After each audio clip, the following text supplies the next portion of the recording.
Welcome to the Counselling Tutor Podcast, the must-listen-to podcast for students of counselling and psychotherapy. Here are your hosts, Rory Lees-Oakes and Ken Kelly.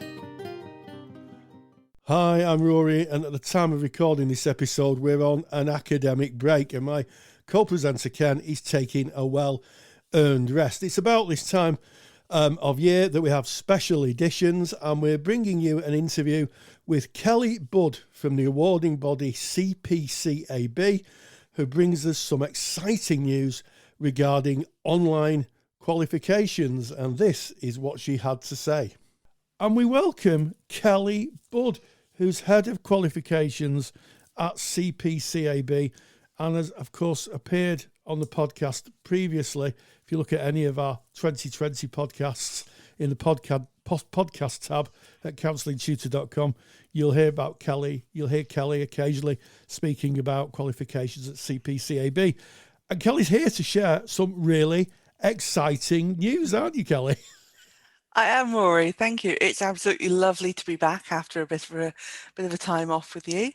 We're coming back today to talk about the future of CPCAB qualifications post-pandemic for when we get there, which we're hoping will be very, very soon, and looking at which of our qualifications might be able to remain as potentially online delivery. Yes, and we're recording this at a peculiar kind of stage in time, in the middle of 2021.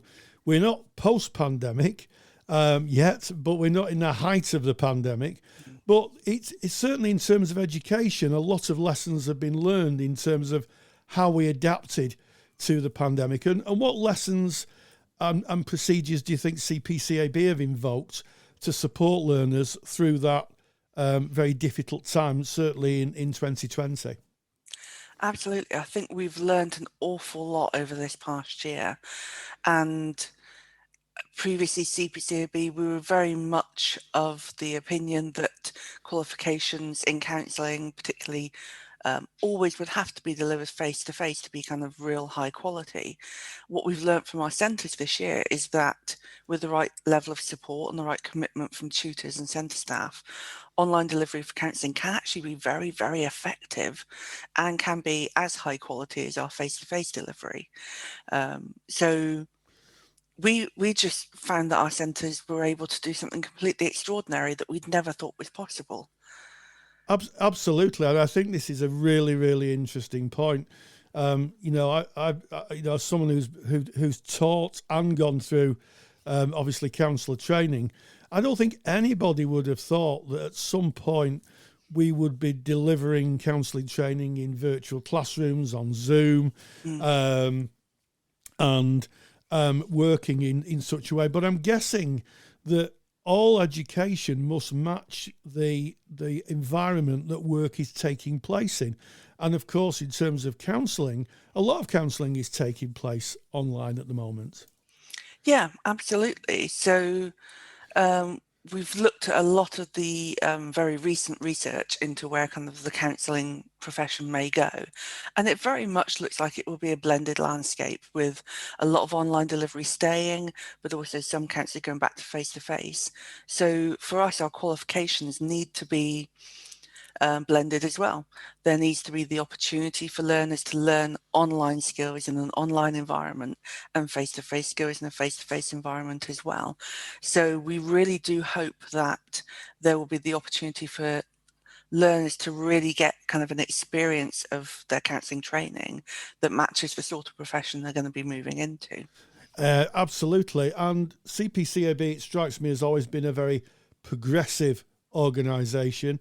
You know, you're very proud to say that your training is steeped and informed by research. Yes, yes. And I expect there's been quite a lot of research over the pandemic times. Absolutely. We've had an in-house working group kind of really mulling over this this possibility from pretty much day one of, is this something that people will want? of all of our qualifications, which ones are actually appropriate to be delivered fully online, blended, or face-to-face, because it isn't the same case for every qualification.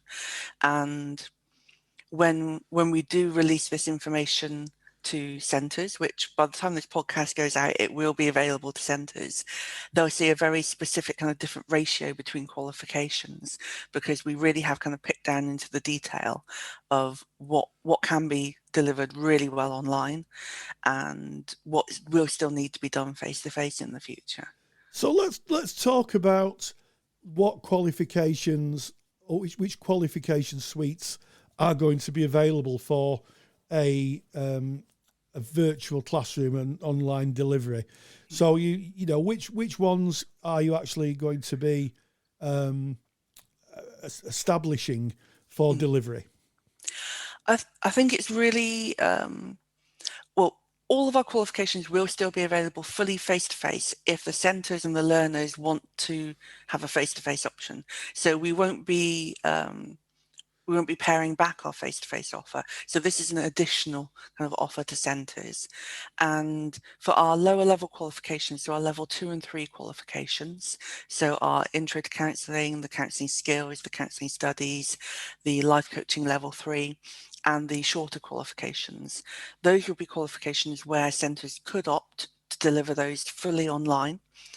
But it will be fully synchronous online, so a virtual classroom rather than distance learning where, say, you might log in and download a workbook and go away with it. It still is very much a classroom-based environment. Our level 4 won't be available fully online. Centres will still have to deliver at least 75% of that face-to-face with a 25% online. Our new young people's qualification, which centres will be aware of by now, that will have a 50-50, so they'll only be able to deliver 50% of that online. The higher levels, again, the 5s and the 6s, those will be available fully online, but again, fully synchronous online. But of course, centres, even with the 100% online ones, they can still say, actually, we would prefer to do a blended version of this. So those are there are maximum permissions. There is a permissions document on our website that gives you all the detail and also breaks down the allocations for placement hours as well, because obviously on the practitioner level qualifications, that's really important. Yes, it is really, really groundbreaking. And of course, there's an awful lot of confusion out there. There are lots of courses, which we won't name, that offer what I would call distance learning, where you, as you say, get a workbook, you might email a tutor. There is no face-to-face skills. There is no in-classroom interaction. You are literally doing a distance learning course where you get a workbook, you send it, you read, you may watch videos, you send an assignment in, it's marked, you may never see another classmate, you may not even see your tutor. That isn't what this is about, is it, Kelly? No. And that's not to say that there isn't a real kind of valid learning experience in that type of learning format, but that isn't going to be the CPCAB way. So this is very much going to be a real equivalent to going into the classroom, simply without the travel. So learners would expect to log on to their lesson, have their opening round with their classmates, and really kind of experience the same high quality delivery that they would always have got from a CPCAB course. I think one of the key things that we want people to look out for as well is we're designing what we're calling the quality framework of online delivery for our qualifications that outlines how they're different to distance learning courses, asynchronous learning courses as well, so that people really do understand what they will be getting when they do a CPCAB online course, as opposed to many other online courses as well. And they'll also know what they can do at the end of it. And I think that sometimes is really the problem with our training landscape and our profession, is courses sometimes very much look like you're going to be a practitioner in 10 weeks downloading a workbook, and that should never be the case. Yes, and I think that it is very, very interesting. There's a lot of students who spend a lot of money on courses, and as you say, we need to acknowledge that no learning is wasted, and for some areas and probably not counselling related, may be very helpful. But in terms of a clear pathway to practitioner training and becoming a qualified practitioner, one that can join an ethical body, and I think that is something that needs to be made really clear. You know, not all training allows the joining of an ethical body, which really now is expected by employers, isn't it? Yeah, absolutely. And we've been in consultation with a wide range of the associations and made sure that the moves that we're taking do not jeopardize our students' chances at being a member, an accredited member, and being able to kind of have that stamp on their career in the future. So we have checked with the associations, the primary ones, to make sure that that this it matches up fully with where they see the landscape going as well. And we're happy to say that it does. Absolutely. And in terms of, the qualification being a registered qualification, CPCAB work very closely with Ofqual. Yes. And that is the UK kind of organisation that oversees the quality of qualifications. Why is it important that when students look for a qualification in terms of a career path, that it has a Ofqual stamp on it? I think it's a very confusing landscape, and we use a lot of different terminology like accredited courses, awarded courses, registered courses, regulated courses. And I think what we want to get across to people is an awarding organisation that's regulated by Ofqual in the UK. We're also regulated in Wales and in Northern Ireland as well. That those sit within the standard educational framework in that country, and they have parity of esteem with other qualifications at that level. So for us, our level 4, our level 3, they match to educational standards with GCSEs, A levels within the university framework. So you know that we can't put a level 4 on a qualification unless it genuinely maps to those national standards. But if you're not regulated, you could say, oh, this is a level 8 qualification, if you wanted to. Level 8 of what? You don't know. Yes. But it's very easy to put a number on a qualification, but when you're regulated, there's a lot of rules you have to follow, and those qualifications have to pass several benchmarks in order to be put on the register. Yes, and as someone who's formerly worked for a charity that employed counsellors, I cannot tell you the bitter disappointment telling a candidate who produces a certificate that's been done completely from distance learning that actually it doesn't qualify them to work face to face. Yeah, Absolutely devastating and confusing, and something that happens a lot, I think. But this is really exciting, and I think I'd just like to clear up for me the term synchronous and asynchronous.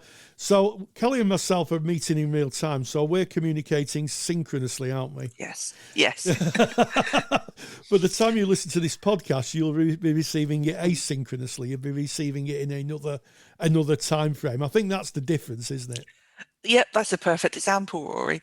So you would usually, if you're going into a classroom, you're having synchronous delivery because your tutor's there, your colleagues are there, you're learning in the same time in the same place.